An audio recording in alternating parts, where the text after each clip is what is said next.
S Naren, what has been your takeaway? We saw you eagerly ask what his view is when it comes to the bond markets, if indeed it's a Trump victory.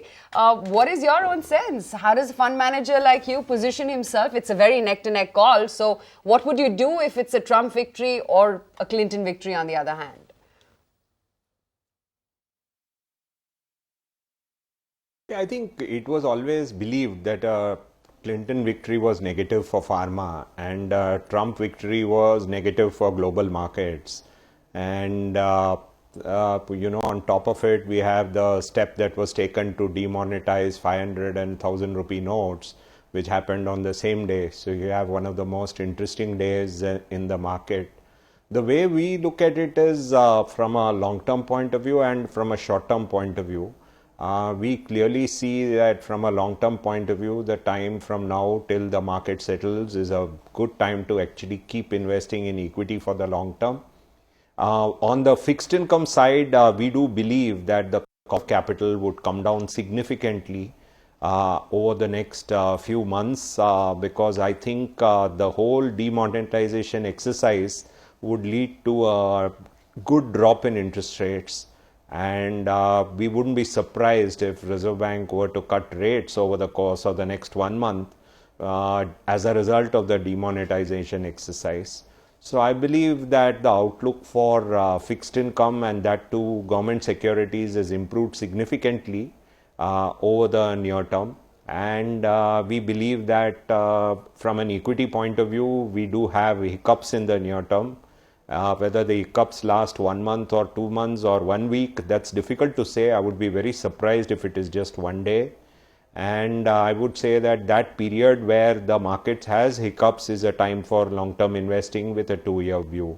Ahead of this, we actually recommended primarily investing in dynamic asset allocation funds over this period, primarily because of the recognition that volatility would happen due to global events.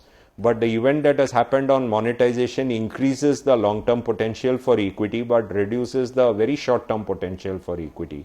So I think it becomes much more interesting for long-term investors and much more difficult for traders. Let's be real. I mean, for all the crackdown on black money, there was a parallel economy which exists everywhere in the world. And that parallel economy also indirectly fuels demand, production, and consumption and has a multiplier effect. A crackdown of this kind of a magnitude surely will have a disruptive impact on the GDP picture, the aggregate earnings picture, and the net valuations which Indian markets have been commanding.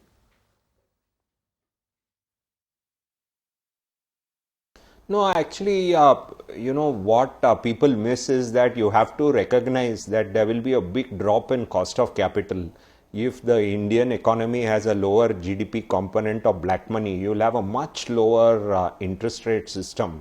It is completely illogical to have very high interest rates in a country like India, but for the very high black economy. So I would say that this step that has been taken by the government should actually lead to much lower interest rates, and the much lower interest rates will make a lot of the projects viable, a lot of infrastructure projects will become viable, and a lot of benefit will accrue to the economy and the government due to lower interest rates, which can actually help the economy.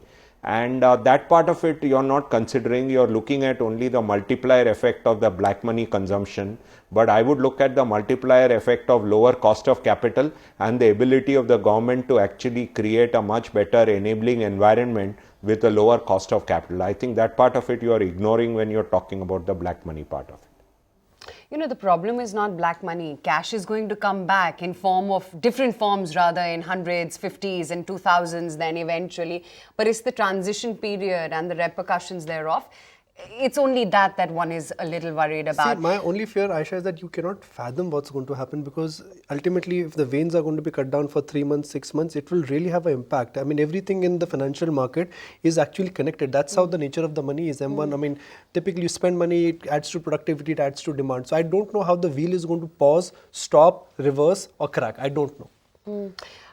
Naren, what is your sense? I mean, you know, we were just about beginning to talk about earnings recovery thanks to a good monsoon, etc., and rural as well as urban consumption, demand as well picking up. Do you think this process only now gets a little delayed say 3 to 6 months. I mean, we don't know how long this transition period is going to be, and this is definitely going to have an impact on earnings as well, which is the big trigger, so to speak, domestically.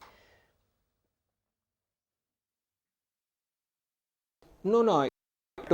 Ask me, am I more optimistic? There is a big yes. Am I more optimistic on the next 1 month compared to yesterday? The answer is a big no. So I think people are recognizing. What are you buying or what are you selling? But in terms of an approach now, on a day like this today, are you likely to be a net buyer, a big buyer? Clearly, we would be a net buyer, and products like dynamic asset allocation, because it gives us the opportunity to buy on days like.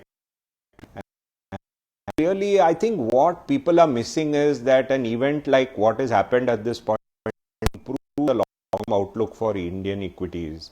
And I believe that if you take a decision, if you're going to be worried about what will happen to a decision over the next 1 month, then it's a poor quality decision. But if you're very sure that a decision is good over the next 2 years, you should implement it. And I think whether it is demonetization, whether it is GST, all these are going to create short-term problems but long-term benefits. And I think the outlook for equity markets is only doing. Aisha, one big reset in the system now is that the cost of capital will come down. If global commodity prices don't go in an epic bull run of any sort, the cost of capital now will come down. And the reason why cost of capital in India was always very high, like Naren made a point, is because we had this huge parallel economy. And the parallel economy, in a sense, always created demand and there was less supply. So if you ask me from a macro standpoint, what is the big reset? Cost of capital comes down dramatically. When the cost of capital comes down, fixed income as a group, they do well. Equities as a group, they do well. So today's news may look scary in terms of a market perception, but you think about it, real estate will be more affordable. The black money channels which were not adding to productivity, they will get completely come down. Transparency will go up, macro becomes better, tax collections become better.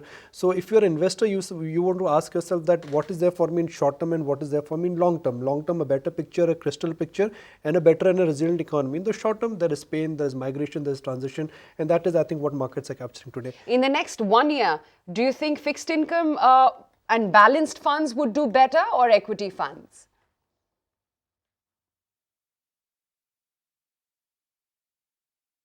Balanced funds have a big role to play in investing, and over the next 1 year, we would like balanced funds. But I think the outlook for the next 2 years is much where we were yesterday. If you look at the situation with 1% lower cost of capital, the return potential of equity outperformed fixed income over the next 2 years increase. So I do agree that the next 3-month view could be the next 2-year view is clearly equity, and we are better positioned for the next 2 years with all the things that are happening globally. India will be a growth engine in 2018 with lower cost of capital. That makes for a fantastic situation, and people are very much focused on what happens to the black money in the economy.